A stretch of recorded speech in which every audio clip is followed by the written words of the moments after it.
You have been listening to the interesting and eclectic sound of Ben Waller and the Telltale Signs. But who are Ben Waller and the Telltale Signs? We're about to find out. So I'm going to start over here with James, hitting away on the drums. James, right, a couple of things. When you are at home listening to a bit of music, what are you listening to? Oh, God.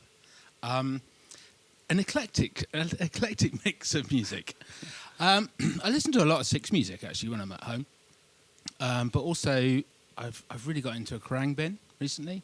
Okay. Radiohead are never far from my player. Yeah. Love a bit of funk and soul. A real mix. Okay, no, I kind of get it with the radio. I think everybody listens to a bit of Radio 6. If you're a musician, you talk to someone and they go, yeah, I listen to a bit of Radio 6. Yeah. What influences you as a player, as a drummer? Who influences your drumming style? Phil Selway from Radiohead is a big influence. The late, great Taylor Hawkins. Of course. Depends what style of music I'm playing. I play all sorts of styles of music. So. Right.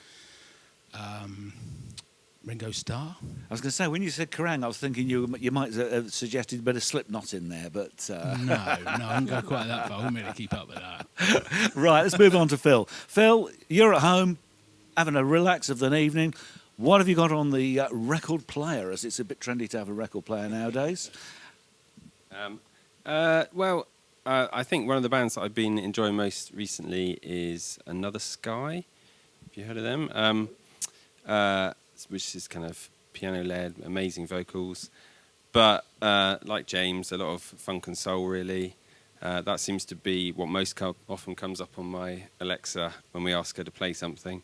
So it's normally something funky, bass-driven, that sort of thing, really. This is what I like about this element of the show, is because, you kind of listen to the music and you think, OK, fine, I can see where that's going. And then you talk to somebody about, so what do you actually listen to? And it's often something which is very much removed from what it is you're playing. But no, that's interesting. And as far as bass players are concerned, who would you cite as being a good influence?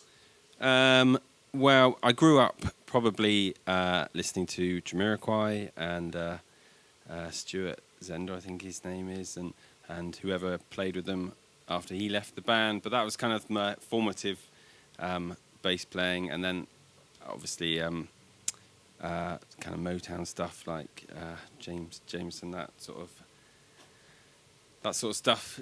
Okay, fantastic. Ben, let's turn to you. And you've got a microphone, so that's great. I don't have to shove one of these in your face. We can socially distance.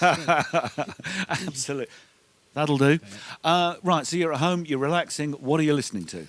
I'm a bit of a musical hoarder, so I listen to a bit of everything. I kind of clutch stuff, I pick it off trees, I shove it in my bag, listen to it later. I'm really obsessed with new stuff. I want to listen to stuff that's different, that's interesting, that's new, that I haven't heard before. I kind of like collecting. I kind of gather hundreds of songs every week in a little playlist that I go back to and filter and work through. Yeah, so I just listen to everything I can. Yeah, there's nothing wrong with that. So that's good because it gives you a lot of influences. Absolutely. And also, obviously listening to what it is you do. You're a band of two halves, so you've got a singer-songwriter type to you, but you've also got the more interesting, if you like, as a whole band, where you're using a lot of different sounds. Absolutely, and bits and pieces. Anyone in particular influence your writing style?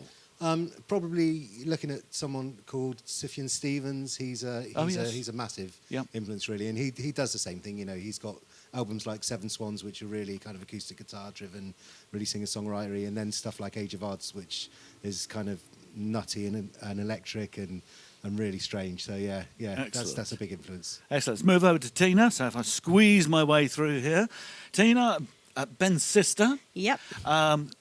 When he's listening to that, what are you listening to? I grew up listening to a lot of Ben Waller, and then became part of the Telltale Signs. A lot of my musical influences are from playlists that Ben sends. So when I was travelling, he made me a playlist for travelling, and some of my favourite songs are on that still. But I really love like foreign artists like Agnes Obel, people who do really amazing close vocal harmonies, and I really like Jan Tiers. But I'm in like the seventh circle of hell at the moment because everything we listen to in the car is dictated by my small children. So I'd like to give a shout out to Rocktopus, Rocktopus, who I think are the most fun band in the world, and I know every song, every lyric, every beat. So yeah, Rocktopus. And I was going to say, yes, Rocktopus, I will go with you on that because I know them and I know them well. Love them. Yes, good influence on that. Sean, let's come over to you right at the end over here. Let's shuffle my way through these instruments. All right, so you're at home, you're not living with these lot, so No. what are you listening to?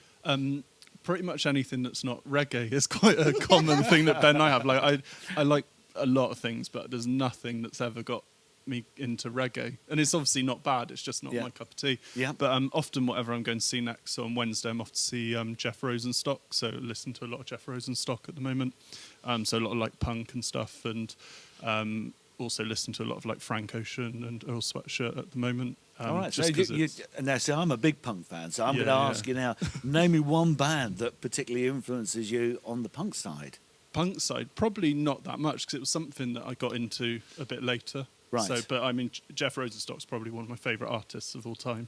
Okay, all right. So yeah, like kind of anything sort of heavy and angry, but still with some hooks and something to kind of hum and latch onto. Lovely. All right, that's great. Thank you very much indeed. Right, let's come back over here again and just have a little chat about how you go about arranging the songs, because obviously, as I said earlier on, you have the songs split into two types. You've got your singer-songwritery things, and I can hear that obviously with your acoustic guitar, and then the electronic stuff kind of coming in. When you're writing, what's your process for writing songs? So writing happens one or two ways, and it comes across that way. Sometimes I'm sat down with an acoustic guitar and a song comes out that way quite easy. But I like the process of sitting at a computer and finding sounds and putting them all together and making strange music. So quite often I write without a plan. I kind of, it's a bit of a blank slate. I've got the computer screen on. I've got a range of virtual instruments and synths and acoustic instruments, and I just put them all in and mash them all together. And do you sort of start with? Is every song start off as an acoustic song? You and a guitar? No, not at all. No, okay, no. All right. Yeah, the ones that you heard today that are really electronic driven. That's probably kind of where that starts. It starts with a loop or something, even a sample. Okay, something like that. But the songs that were played on acoustic guitar today, so you're kind of reaching out to see how you can explore into the music in the most interesting way, and think, okay, fine. If I put some of this in there, let's see if it works. Yeah, throw it in the mix and see what sticks. Well, it's an absolute. I mean, I know from sort of working from computer stuff myself, you've got a massive Pandora's box of stuff, and I know it's obviously very difficult a lot of the time in trying to narrow it down to sounds and think, okay, fine, actually, I need to limit myself here, and that is a difficult thing. And quite often, I throw everything in and it stays there. so songs like "Outrageous," which was the one I was playing with Autoharp, there's so much in the recording of that we couldn't fit into live because it's busy, it's all over the place, and I like that. Okay, lovely. Actually, I'm going to come over to you again, Tina, because you're sat down here, and so people can't see what it is you're playing. No, they can't. So you use Ableton, and then this lovely little teeny, interesting tiny device here. little thing, which is it's impossible to see what the notes are when your fingers are on them. Fine. So it's got a little strum facility. You press down on the chords, and you can create any sound with it because you basically use the computer to dictate how the sound plays out and what kind of effect to use and stuff. So that's really fun. And then the Ableton push. So again, pre-programmed. So triggers different sounds or different notes depending on what happens. And then you have to switch between tracks often. And and then try and sing at the same time. I was going to say, you've got a and then lot tap of dance on your head. You talked about the tap dancing earlier on, and we're not going to ask you to tap dance. We're not going to go tonight. there. No. So you're using literally these to trigger things. So you've got the Ableton push and the thing is called Le Strum, which was something I hadn't come across before, but always interested in something that's unusual. Very unusual. Right, and let's just finish up then with finding out where people can catch up with you, where they can see you. So talk to me about your social media. What do you use? So we're on Facebook. If you look for Ben Waller, it's hard to find Ben Waller on the Telltale Signs because everything I've recorded has just been under the name Ben Waller. So if you're looking on Spotify, for example, look for Ben Waller and you'll find me there. Okay, so on Spotify, Ben Waller, but I need to correct you slightly on that because I think on Facebook, I think you're Benny Waller. That's right. Yeah, I think musically I'm Ben Waller, but if you want to be my mate, it's Ben. I do. That's fine. Yeah. Not many friends here. Right. Okay. No, that's fine. Yeah. So basically, Spotify Yeah, and Facebook. yeah. We've got videos on YouTube as well, and most of my albums and singles are up there too. So you can find us on YouTube. Excellent, excellent. Right, thank you very much indeed for entertaining us this evening. You've put on a fantastic show, thoroughly enjoyed it, and we will catch up with you shortly. Thank you very much indeed. Thank you for Thank hosting. you. It's really- Cheers. Good night.